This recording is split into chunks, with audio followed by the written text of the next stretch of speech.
प्रकृति के इस सबसे खूबसूरत नज़ारों में से एक को देखिए। जब आकाश में येलो, ब्लू, रेड और ग्रीन पट्टियाँ कर्टन की तरह लहराती हुई सी दिखती हैं और आसमान इन रंगों से सराबोर हो जाता है। यह एक ऐसी नेचुरल फिनोमिना है जो कुदरत के शानदार नज़ारों में से एक गिनी जाती है। एंशिएंट टाइम से ही ह्यूमन इस सुपर नेचुरल सीन को देखकर सरप्राइज होता रहा है। जय हिंद दोस्तों, आज के इस वीडियो में इसी नेचुरल फिनोमिना के बारे में जानेंगे कि यह घटना क्या है, क्यों होती है और कहाँ होती है और इसे किन नामों से जाना जाता है। आप लोगों ने फिल्म, टीवी में इस तरह के दृश्य देखे होंगे जब रंगों की तरंग आकाश में चारों ओर स्प्रेड होती है और आसमान इन रंगों से जगमगा उठता है। इस नेचुरल फिनोमिना को ध्रुवीय ज्योति या अरोरा बोरियालिस कहते हैं। अर्थ के नॉर्थ पोल के करीब रहने वाले लोग एंशिएंट टाइम से ही इस नेचुरल फिनोमिना से परिचित थे, क्योंकि यह नॉर्थ और साउथ पोल के अतिरिक्त और कहीं भी अर्थ में दिखाई नहीं देती है। वर्ल्ड पॉपुलेशन का एक बड़ा हिस्सा ट्रॉपिक ऑफ कैंसर और ट्रॉपिक ऑफ कैप्रिकॉर्न के बीच ही रहता है। इस आबादी ने कभी भी पोलर लाइट को अपनी आँखों से नहीं देखा है। ध्रुवीय ज्योति या पोलर लाइट के ऐतिहासिक विवरण की बात करें तो आपको जानकर आश्चर्य होगा कि इसका प्रथम उल्लेख हिंदू धर्म के पुराणों और ऋषियों द्वारा किया गया था।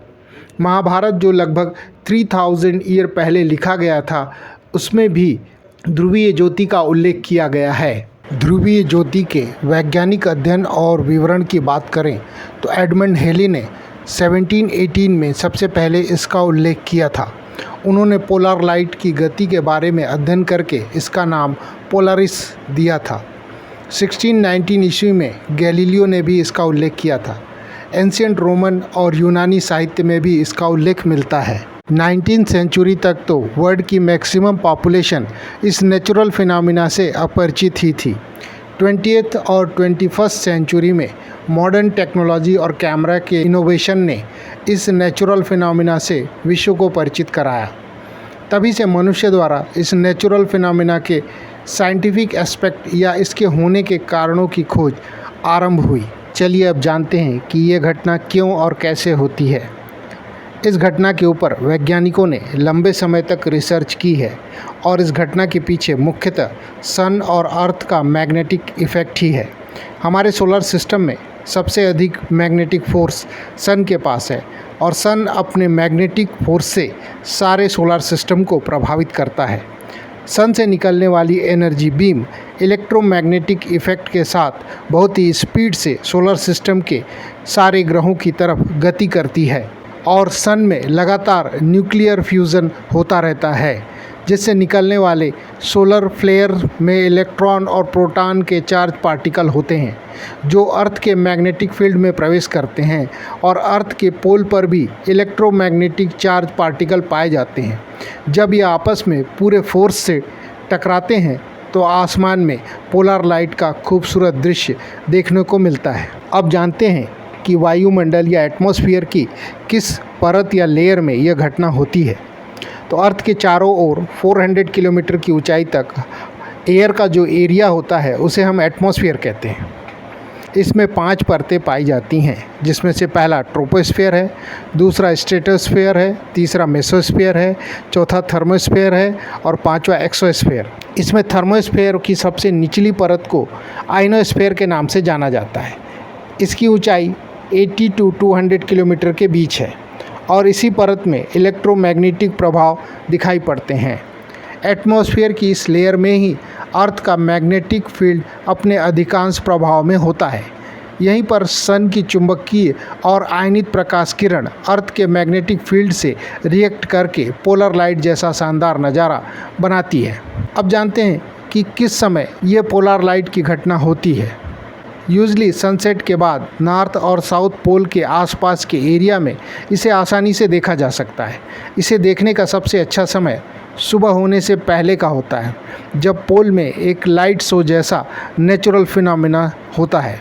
यह घटना दिन में भी होती है, लेकिन सूर्य की तेज रोशनी के कारण यह दिखाई नहीं देती है। पोलर लाइट में अलग अलग रंग के क्या कारण हैं? तो जब सन से निकलने वाले इलेक्ट्रॉन के हाईली चार्ज पार्टिकल्स या एटम जब अर्थ के पोल में न्यूट्रल अणुओं या पार्टिकल से बहुत ज़्यादा फोर्स के साथ टकराते हैं तो पोलर लाइट उत्पन्न होती है। जब यह टक्कर ऑक्सीजन एटम के साथ होती है तब ग्रीन और रेड रंग दिखाई देता है, और यदि टक्कर नाइट्रोजन एटम के साथ होती है तो ब्लू, ग्रीन और पर्पल कलर आसमान में दिखाई देते हैं। रंगों की ऊंचाई के क्रम की बात करें तो सबसे अधिक ऊंचाई पर रेड कलर, उसके बाद ग्रीन और सबसे नीचे ब्लू कलर दिखाई देता है। अब बात करते हैं कि ये नेचुरल फिनोमेना कहाँ होती है।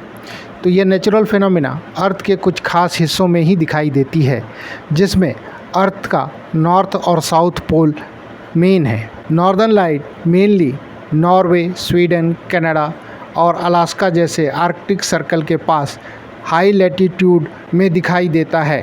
साउथ हेमिस्फीयर में यह पोल या अंटार्कटिका में दिखाई देता है।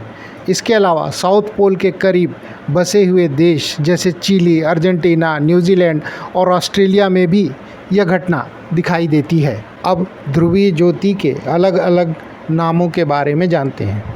विश्व के अलग अलग भागों और भाषाओं में पोलर लाइट को अलग अलग नामों से जाना जाता है। हिंदी में इसे उत्तरी और दक्षिणी ध्रुवीय ज्योति के नाम से जाना जाता है। इसके अलावा नॉर्थ पोल पर इसे सुमेरु ज्योति और साउथ पोल पर कुमेरु ज्योति के नाम से जाना जाता है। इसका प्रचलित नाम लैटिन भाषा का शब्द है, जिसमें इसे नॉर्थ पोल पर ऑरोरा बोरियालिस और साउथ पोल पर ऑरोरा ऑस्ट्रेलियाइस कहते हैं।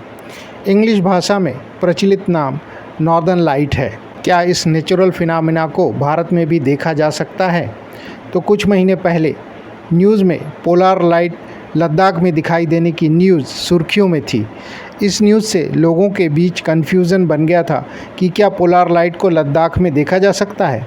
यह न्यूज़ तो सही थी, लेकिन लद्दाख में इसे पोल की तरह हम नहीं देख सकते। लद्दाख में पहाड़ों पर एक पावरफुल एस्ट्रोनॉमिकल ऑब्जर्वेटरी स्थापित है, जहां से इस नेचुरल फिनोमेना को सबसे पहली बार टेलीस्कोप से रिकॉर्ड किया गया था। अंत में कमेंट बॉक्स में बताइए कि आपने इस घटना को कब और कहां देखा है। इस वीडियो को अपना कीमती समय देने के लिए आपका बहुत बहुत धन्यवाद। मिलते हैं किसी और वीडियो में।